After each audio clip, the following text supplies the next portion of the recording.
নিন্দা করুক না, যা করবে করুক, নারী জীবনের স্বামী হয়ে গেল, নারী যোগ ভূষণ যোগ স্বামী পাওয়া গেল। কিন্তু জগৎ যাওয়ার জন্য আমি জিজ্ঞাসেছি তোমায়, দেখো মানব না গো তোমার কথাই আমি গো বলাই।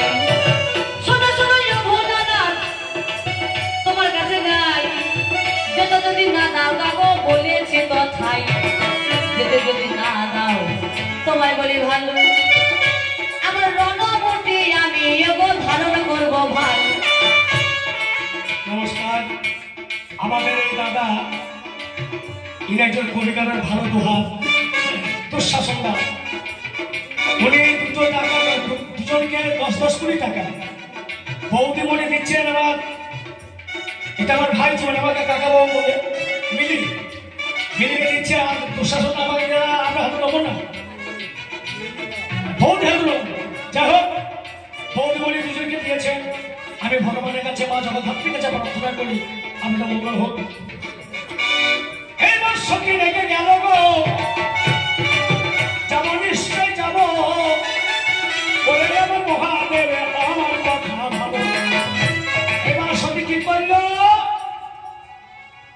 সতী বলছে আমি যাবো, শিব বলছে যাওয়া হবে না। শিব একটা ত্রিশূল নিয়ে ওরে দক্ষিণ দুয়ারে যতনে দাঁড়ায়, দুয়ারে যতনে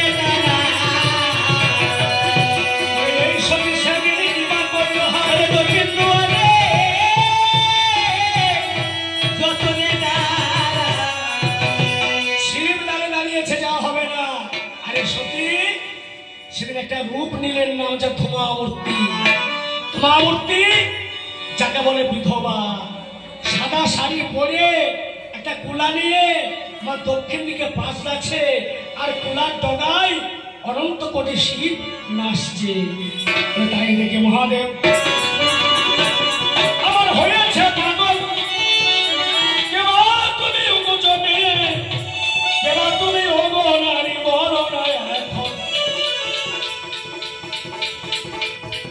সেই রূপ দেখে ভোলাই পাগল পাড়া জন্য দেখে হইল। একটা সত্য কথা, সেখান থেকে উঠে এসেছি, সেখান থেকে এখনো পর্যন্ত বাস্তবে যে মায়েদের দল বাবাদের কাছ থেকে যদি অনুমতি নেয় বাপের বাড়ি যাব, যদি একবার না বলে তাহলে যে সুনয়ন থাকে একবার আমরা চোখ হয়ে যাই, এমন দেখিয়ে দেয়, এমন সে রূপ দেখায়, অনুভূমি করে। ভয়ে গো স্বামী রতন কি করে কথা বলে, যাও না সত্য কথা বাপের বাড়ি নাই। এই বলে আছে আমি করি কি উপায়, একে একে রূপে আমার পরিবর্তন হয়, একে একে রূপে আমার পরিবর্তন হলো। ধীরে ধীরে বাপের বাড়ি আমার যাওয়া হলো। বাপের বাড়ি আমি যখন যাবো গো তথায়, এমন সময় ভোলাই আমায় বলে গো তথায়, তোমায় আমি ভালোবাসি, এই জীবনে চেয়ে বেশি তোমায় আমি ভালোবাসি, ছেড়ে থাকতে পারবো না, তাই তো কথা তোমার কাছে বলি ষোলোই আনা। আমি বললাম শোনো শোনো গো ভোলানাথ, চিন্তা কেন করো তুমি গো অকস্মাৎ, আমার সঙ্গে তুমি চলে যাবে। এমন সময় কি ঘটনা ঘটেছে, বলে তোমার সঙ্গে যদি আমি যাই, না জানি কতজন বলবে এরকম মেয়ে এসেছে, মেয়ের সঙ্গে জামাইও চলে এসেছে।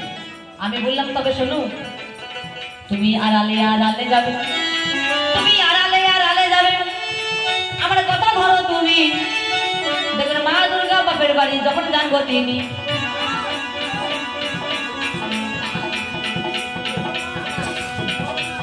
আচ্ছা আচ্ছা যা হোক, বোনটা খুব ভালো বলে, একটু একটা জায়গায় নিয়ে যেতাম, সেটা হচ্ছে না, অন্য জায়গায় মিলন করছি। এটা মিলন হয়তো দক্ষ যজ্ঞে সতী প্রাণ ত্যাগ করবে, আর ওদিকে শিব লোককে ভেঙে